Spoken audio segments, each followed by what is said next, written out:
I want you, Madam Fo, in our own inimitable way, ask you to pause for 1 minute and to search your hearts and to ask yourselves what your values are. Permit me to be morbid, to ask you for half a second to pause and ask yourself, if the Almighty were to call you now, God forbid, what would you say that you have done to humanity? Just for a minute. How would we eulogize you? Would you simply say that you are born on the 28th of some month of some year, and that you lived and that you died, and that the only two certificates you have are the birth and the death? Or that in between those certificates you have changed the lives of others? Dr. PK, I hope you are still in the assembly. I heard you so very eloquently when you said that leadership is about changing and influencing others. How many have you changed? Dr. Katongole, when he had the floor, introduced young men and women and said, these are the young men and women who will take over.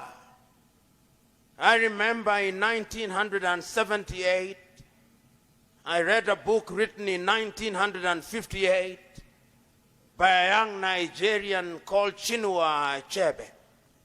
And in one of the pages he asks, where are the young men and women, where are the young suckers that will grow when the old bananas die? These are old bananas. They are dying.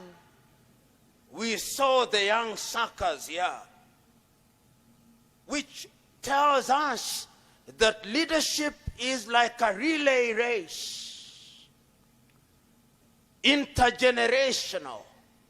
One generation running with the baton and passing over the baton to the other generation.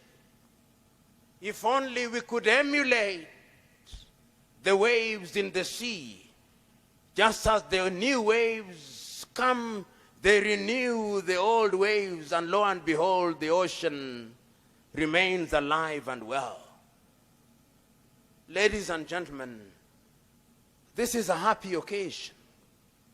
It is a happy occasion because we have come here to remind ourselves that when all is said and done, perhaps service is the only thing that defines us. Dr. PK, you said it so very eloquently and very passionately that when the chips are down, we'll ask not how many cars you drove. We'll ask not whether you are wearing designer suits from Giorgio Armani. We'll ask not which perfume you wore from Bulgaria. We'll ask, whom did you serve and which lives did you change? That is what leadership is all about. And that is how I understand Mother Teresa of Calcutta, who, when she was asked, what is your claim to greatness? And she said, if I'm great at all, my only claim to greatness is that when I entered into a dark room, I wondered not why it was dark, but I lit a candle that it may contribute to destroying the darkness.